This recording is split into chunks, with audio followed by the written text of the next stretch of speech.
morning, everybody. On this Sunday morning, first day of the full Saturday of college football is behind us. And for those of you watching today and most of you watching a little bit later on, this is an impromptu. This is the kind of thing you do when you lay awake at night after an amazing anniversary weekend. Jessica and I celebrated 26 years of meeting each other last night. And you lay awake at night and you think about the game, and you think about Texas losing to Ohio State by a touchdown. And then you think about, I can't quite sleep. Maybe I'll check what people are saying on Twitter. And it's always a mistake. And those of you who've been following what Andy and I do on this show a lot of this is really driven by reactions of people online. So I thought I would offer up a little bit of Longhorn Copium this morning. Andy is not joining us. He'll talk a lot about A&M and UTSA when we get together on Tuesday. We'll be live for our regular show on Tuesday this week, Tuesday, and then Friday again. But the Longhorns go and lose 14-7 to Ohio State. Those of you who are have a pulse know that. It's weird. Let me just start by saying why it's weird to be a Longhorn fan compared to being a fan of the Astros. Okay. I would suspect that being a graduate of University of Texas and then therefore like bleeding orange in a way that I can't just like turn it off,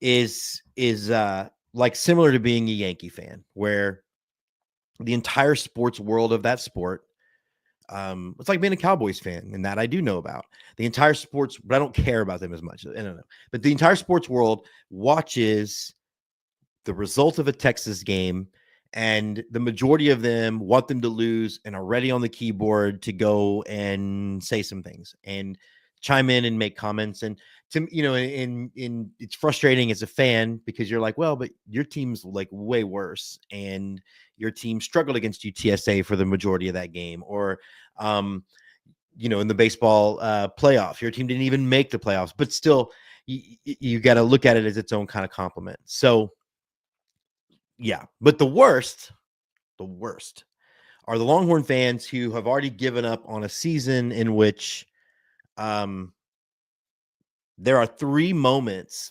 despite how rough Arch played, that could have absolutely changed the outcome of that game. And I'll break down a few of them. And a lot of this is not going to be about Arch Manning because everybody's talking about Arch Manning. And I will remind regular listeners of the show that when we did do our pick show on Friday, I did not pick Texas to win. And I think I've been on record a couple of times saying that I believe that Arch Manning is going to deliver a Longhorns a national championship in the 2026-27 season. I think Texas will make the playoffs. I think they will play in the SEC championship game, but I don't know that this year is the year. And I do think that if Arch ends up leaving, it's because he did do those things. But I did not pick Texas to win yesterday. I picked them to lose by 3, and I kind of was doing the whole home field advantage deal and how that works. So they lost by a score, and I just don't think, I had made a mistake on the show of longing for the days of the BCS, but the difference is, in the days of the BCS, this probably would have ended Texas's season. And the reality is, going forward, everything that the Longhorns want is still way out in front of them. We don't have to look very far to look at the fact that Ohio State lost to Northern Illinois last year, a directional school, and won the national championship. So the sky is falling thing is really, really silly. And especially I think when it's based on just performing how Arch played. And those of you who do remember, I was never an anti-Quinn Ewers guy. I thought Quinn should have started. I believe that you'd have the veteran guy out there. It is laughable to me to see so many people now say they missed Quinn. And I'm not a, what do the kids say? I don't keep receipts. But the reality is I saw those same accounts wanting Quinn benched for Arch Manning. If you go back and look at old conversations that Andy and I had, my only time I wanted Quinn to not play when it was clear he was still injured. And it turns out he had been injured the whole year, but that's a whole other conversation. I'm not gonna spend a lot of time talking about the fact that Quinn did short arm a lot of throws, and he did throw flat footed a lot, and he did miss some open guys. Okay, all of those things are things that we all saw, and can be chalked up to two things, neither of which have anything to do with whether or not he's a talented quarterback or not. Because I don't think you become I don't think the hype train gets as big as it did if people don't see talent with Arch Manning. And yeah, people can be wrong, but you can see all the opposing fan bases, Aggie fans, Sooners, all taking their victory lap as if we couldn't go back in time 3 years and they would have given a testicle to have Arch pick them. Okay, so a lot of that stuff is just so disingenuous to me. Disingenuous, excuse me. Yeah, Arch did not play very well yesterday. He had a couple of throws in the runs that will remind you of why he has gotten all the hype that he's gotten, but he didn't play well. He missed wide open guys. He threw behind people. He threw short, and some of that can be chalked up to just the mental errors on Arch's part, or the not making the throws that were pretty easy. We don't know how they practice. We don't know how much the defense really plays a role in how they practice. So it takes a second to get used to those things. It's also the kid's third start, and you have to allow for the fact that the moment might be bigger than him. And it's what's funny is the discourse between what they're saying about Arch, what they're saying about Sayin in Ohio State, because I don't think Sayin played that great. I mean, he had the one throw that really, really was a really good play, but it's had everything to do with the receiver making an incredibly athletic catch while double covered by Longhorns. So I'm not trying to diss the guy's play, but I don't know that the differences is that huge that the media has completely overreacted. I think the other thing to chalk up to Arch Manning not playing well is the fact that Ohio State also has a defense with NFL players all over the place, and a defense being coordinated by a guy that was in the NFL last year. There was no way to actually prepare for this game with things on tape.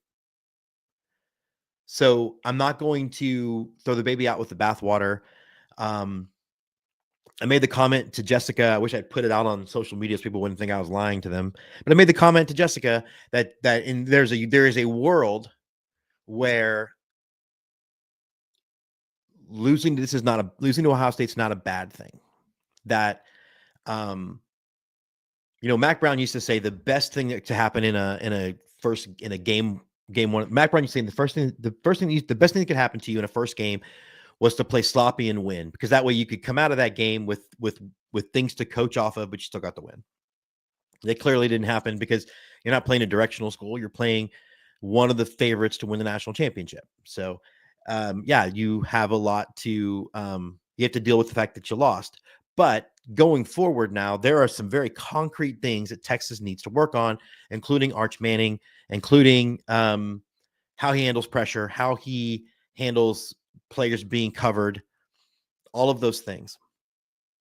What I will harp on with the Longhorns, and you can go back to some of this, hell, the last time they played Ohio State, is this inability of a desire to take points when you're in the red zone. And this is the thing where a lot of baseball fans will look at me and be like, well, it's analytics, man. And the analytics say you don't bunt, you don't steal bases, you don't kick field goals. Well, here's what I think about analytics when you're in a, like, I get it as a macro strategy, but you're in a fist fight in that game. And it was pretty clear it's going to be a fist fight from the beginning. It's going to be a defensive battle. And so what do you need in a defensive battle is you need points. And if the Longhorns had kicked a field goal when they went for it on 4th and 1 from the 1, then they're only down 4.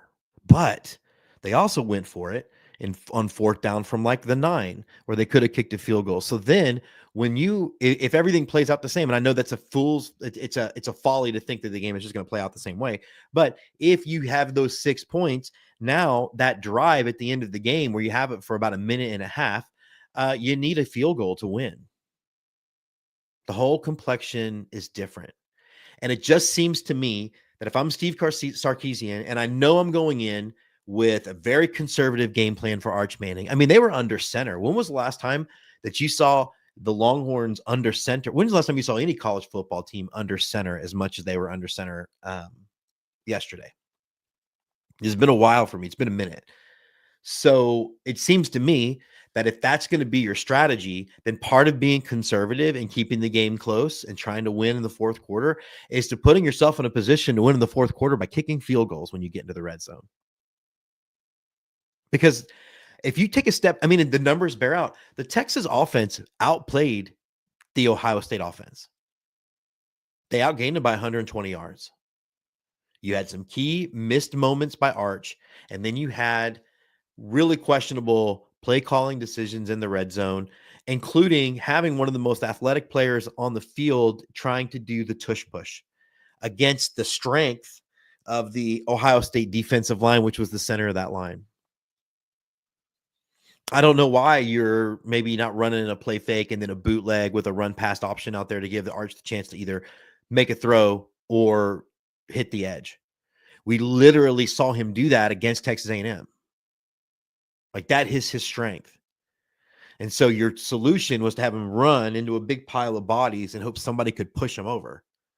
I don't get it. It was give up play calling. A lot of the play calling, and I'm a Sark guy, and I don't believe that you go like, I'm not a fire the manager guy, and I'm certainly not a fire the coach guy. Sark has earned more than enough rope to hang himself with what he has done to turn this program around. And I'm also not going to be the guy that doesn't think he can win the big game. The thing they used to say about like Andy Reid and shit, until all Andy Reid did was start winning big games. That was the hang up on Mac Brown until Vince Young came in. By the way, Vince Young sucked his first start at Texas in 2004. There's actually a pretty clear runway for how this thing could go. So yeah, I don't think I don't love the play calling. It doesn't feel like the offense looked as dynamic. I didn't feel like I'm seeing the same level of motion and changing of formations and things like that we're used to seeing. We didn't see nearly the number of screens we usually run. We didn't see the number of reverses and things that we usually run. Like we weren't getting, like they were really good a couple years ago getting Xavier Worthy the ball all the time. We weren't doing that with Trey Wingo. So I'm curious as to why all that happened. But I'm mostly curious when you've played Ohio State and the last thing you should be thinking about when you get off the bus to remind you of what this game is like was having it first and goal from the 1 in the playoff with the chance to tie it and then not scoring on 4 plays. How do you let that happen again? How do you not at least kick a field goal to be able to tell your team it's the Rocky thing? They bleed. He's not a machine, all of that stuff. And I don't know why. It's almost as if Sark didn't trust his defense to pitch a shutout. And they kind of pitched a shutout. I mean, the reality is the first score that Ohio State got, they were gifted by 2 penalties, one of which on third down, that gave them 25 yards of offense. They had the illegal hands to the face, and then they had the pass interference. Was it the hands of the face or the face mac? Either way, there were 2 first downs that they had the ball. I mean, they just had to fall forward. Like they just had to run forward.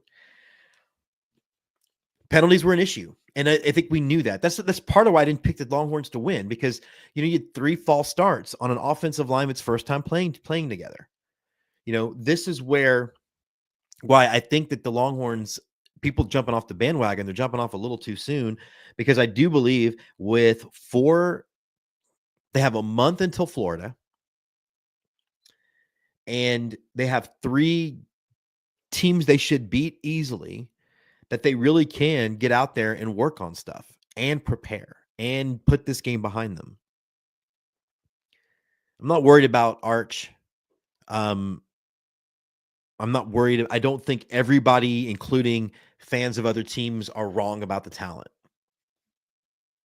I'm just not. I just think that we also have to recognize that there's only one Superman, and he was flying around in theaters this year, and he's not wearing 16 for the Longhorns. So, yeah, there's going to be some natural growing pains and some natural things to get used to, and it just sucks that it happened to him on this first biggest of stages.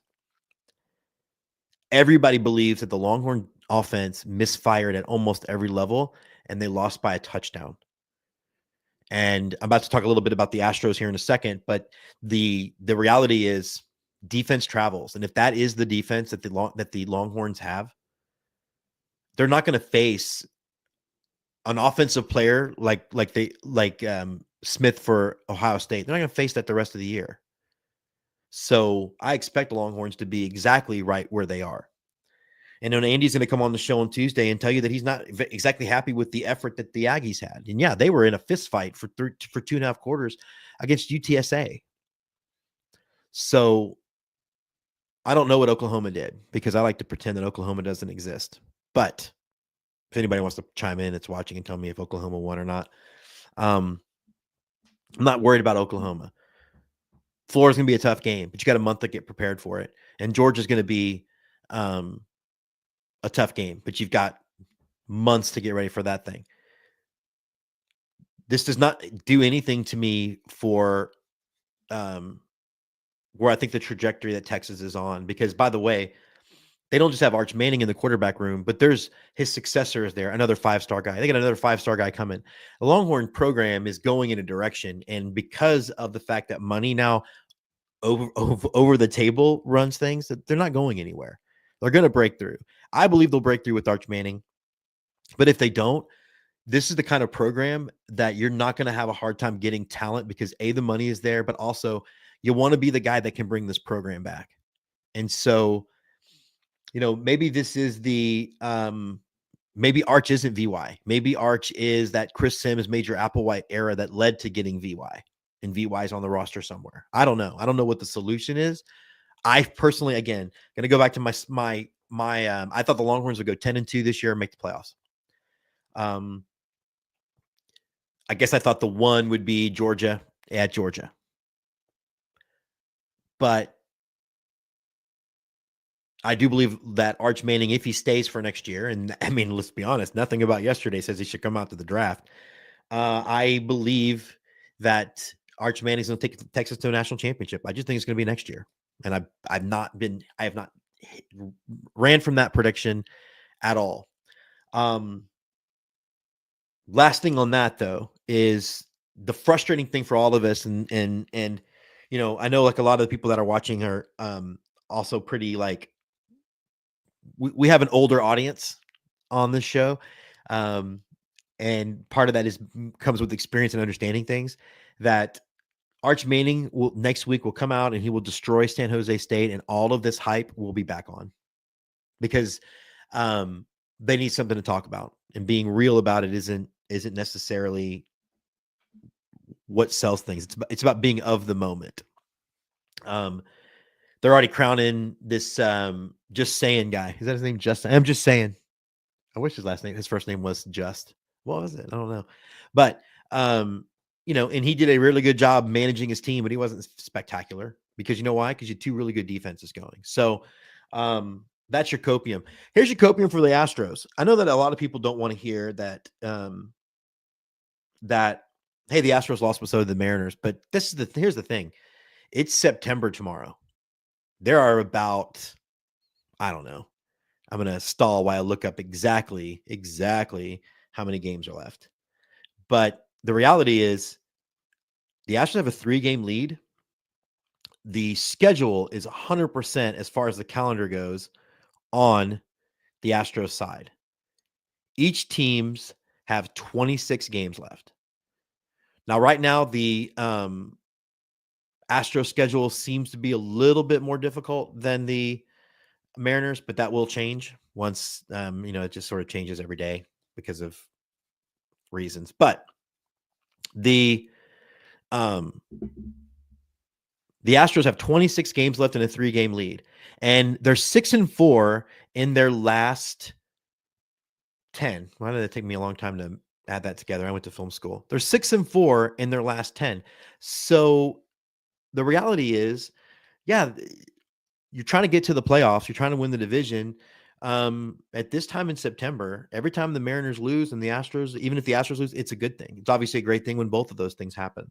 And the offense has not looked good at all for 4 games, but the difference is the pitching has been great. And so part of that big losing stretch the Astros had games where they had 4, 5, 6, 7 runs, and four runs should win a game. But guess what? They didn't, because the pitching wasn't good. I would much rather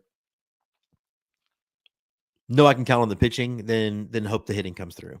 And I don't know how good this team is going to be. I don't know if this team is a get deep into the playoffs thing. Former member of our show now wants to poo-poo on everybody that and this is why he's not part of the show anymore. Like, frankly, I just couldn't deal with some of his ass backwards views and approaches to things, and he wasn't fun on air. But part of the issue is like, you're only deluding yourself if you care about the division. No, the division is literally the only way to see if your team was good through a 162 game season. We cannot in one hand call the playoffs a crapshoot, and then in another hand say that the best team always wins the World Series. So we have seen it as Astros fans when the best team in Astros history lost the World Series in 2019 to a team that was rolling the dice. So yeah, the measure of this team 20 years from now is going to be whether it won the division or not, or if it won the World Series or not. Because if it loses, I guess no, or if it wins the AL. So like your three measuring sticks are: did you win the division? Did you win the AL? Or did you win the World Series? If you don't do any of those things, then your season was a waste. So making the wild card is not just as good as winning the division.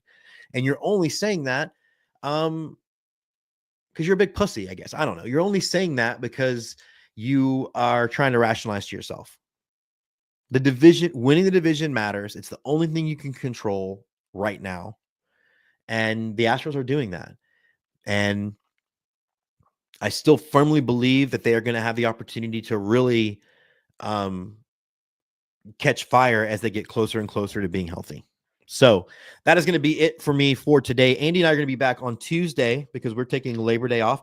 He likes to joke that he is unpaid labor, but we're taking Labor Day off. So that doesn't really make me the robber baron he wants me to be to think of myself as. But again, Longhorns are going to be fine. Astros are going to be fine. Enjoy the day off. Enjoy some more college football today. That's a treat because next week it's the NFL, and then I just sort of take naps on Sundays. For Andy, who is not here, I am Jim Christopher. This has been Off Day with Ballpark Nation.